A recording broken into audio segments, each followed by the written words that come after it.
नमस्कार। आज हम प्लांट प्रोपगेशन की बात करेंगे। प्लांट प्रोपगेशन का मतलब है कि हम एक प्लांट से उसी तरीके के कई प्लांट्स को कैसे प्रोपगेट करते हैं या कैसे उगाते हैं, वो कैसे बनते हैं। तो प्लांट प्रोपगेशन दो तरीके से यूजुअली हम करते हैं, जैसे सीड्स के थ्रू और वेजिटेटिव पार्ट्स के थ्रू। तो प्लांट प्रोपगेशन के लिए जब हम सीड्स की बात करते हैं, तो जो सीड्स के थ्रू जब हम प्लांट्स को कलेक्ट करते हैं, तो हमारे पास सबसे पहले एक चीज आता है कि हमें सीड्स कैसे प्लांट से लेने चाहिए। तो सीड्स को कलेक्ट करने के लिए हम प्लांट्स के फिनोलॉजिकल या फिर मॉर्फोलॉजिकल कैरेक्टर्स को ज्यादा देखते हैं, यानी कि वो मॉर्फोलॉजिकली सुपीरियर हो। तो मॉर्फोलॉजिकली सुपीरियर ट्री जैसे डिजीज फ्री हो, अच्छा क्राउन हो, अच्छा फ्रूटिंग फ्लावरिंग उसमें हो रही हो, है ना, तो स्टेम बहुत अच्छा हो, किसी तरीके का डिफॉल्ट ना हो। तो ये सारी चीजें होती हैं। इस बेसिस पे हम उस प्लांट से जो है सीड्स को कलेक्ट कर लेते हैं। हालांकि हम जेनेटिकली भी उसको देखते हैं जब हम सीड कलेक्ट करते हैं, बट ये बहुत ज्यादा लंबा प्रोसेस होता है। तो जब जनरल वे में हम सीड अगर कलेक्ट कर रहे हैं, खाली प्लांट हमें प्रोपोगेट करने हैं, तो हम मॉर्फोलॉजिकली सुपीरियर ट्रीज अगर हम देख लें, तो हमें जो आने वाला जो प्रोजेनी है या जो जनरेशन मिलेगा वो थोड़ा अच्छा मिलेगा। तो ये समझ के हम जो है उन ट्रीज से सीड्स को कलेक्ट कर लेते हैं, और उसके बाद जो है सीड्स को हम डिफरेंट कंटेनर्स में रख लेते हैं, इस बेसिस पे कि अगर उस सीड में वायबिलिटी ज्यादा है तो उसे हम स्टोर करके रख लेते हैं। अगर बाय द वे वायबिलिटी कम हो तो हम तुरंत लाके उसे जर्मिनेट करा देते हैं। तो वायबिलिटी का मतलब हुआ कि सीड कितने समय तक जर्मिनेट कर सकता है, तो इस चीज को देखते हैं। तो ये हमें अगर पता है तो हम उसी बेसिस पे सीड्स को कलेक्ट करते हैं और स्टोर करते हैं या फिर तुरंत सो करवा देते हैं।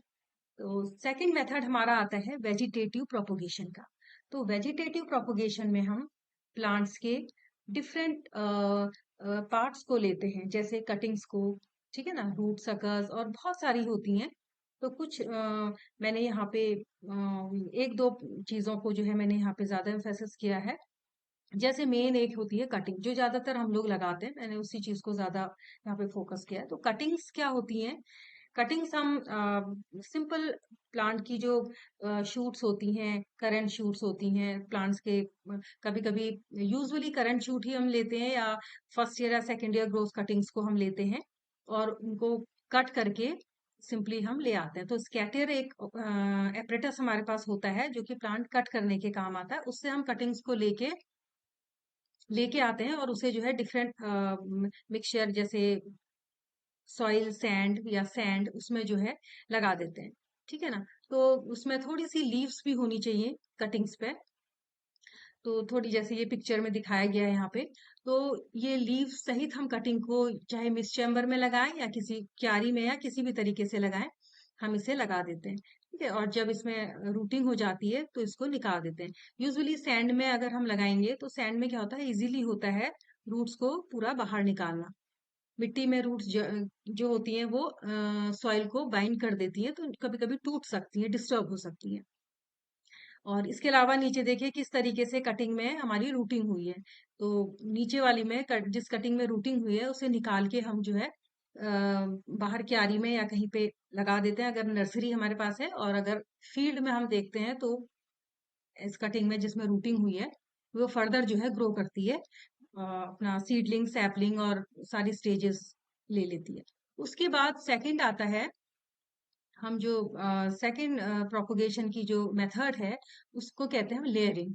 लेयरिंग भी कहीं कई जगह पे आपको दिखाई देगी। तो वो यूजुअली जैसे सॉफ्ट ब्रांचेस होती हैं जैसे ट्रीज की जो ऊपर, उसमें करी जाती है।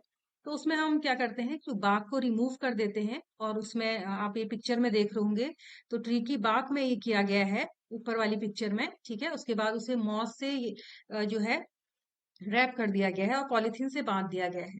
तो कुछ समय बाद उस पार्ट्स से रूट निकल आती हैं, जैसे नीचे वाली पिक्चर में आपको दिख रही है। तो इसको हम अलग करके फील्ड में लगा देते हैं, तो ये एक नया इंडिविजुअल तैयार हो जाता है, ठीक है। तो ये एक बहुत बेसिक सी मेथड्स हैं जो कि हमारी प्रोपोगेशन के थ्रू काम आती है। उसके बाद एक प्रोपोगेशन की मेथड है ग्राफ्ट। ऐसी नेक्स्ट टाइप की जो हमारी प्रोपगेशन की मेथड है वो है ग्राफ्टिंग एंड बडिंग। तो ग्राफ्टिंग टेक्निक में बेसिकली हम लोग क्या करते हैं कि इसमें दो पार्ट्स हमारे होते हैं, सायन और स्टॉक। ठीक है, तो स्टॉक तो एक अपनी जगह पे ही रहता है, लेकिन सायन हम मदर प्लांट से लेके आते हैं और उसे स्टॉक में फिट कर देते हैं और उसे पॉलिथीन या किसी से बांध देते हैं। उसके बाद जैसे कि आप पिक्चर्स में देख रहे होंगे, तो जो अपर पोर्शन है दैट इज कॉल्ड स्टॉक, और जिसमें लगाया जा रहा है दैट इज कॉल्ड सायन। और बडिंग में भी आप देख रहे हैं अलग अलग टाइप की कटिंग्स होती है, जैसे टी शेप्ड होती है ना, तो अलग अलग चिप शेप्ड, चिप्स टाइप से अलग करके चिप शेप कटिंग बनाई जाती है, तो that is called types of budding.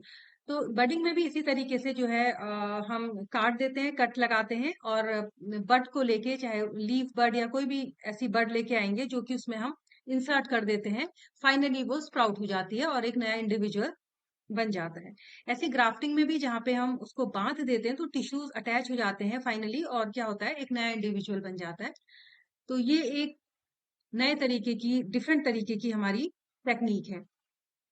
इसी के साथ हमारा जो ये प्रोपोगेशन है, प्लांट प्रोपोगेशन, इसकी और भी कई टेक्निक्स होती हैं, लेकिन यहाँ पे मैंने तीन ही टेक्निक्स आप लोगों को बताई हैं जो बहुत ज्यादा बेसिकली यूज होती हैं। इसी के साथ अपना ये जो टाइटल है आज यहीं पे मैं समाप्त करती हूँ। नेक्स्ट में फिर हम एक नए टाइटल के साथ मिलेंगे। तब तक के लिए नमस्कार।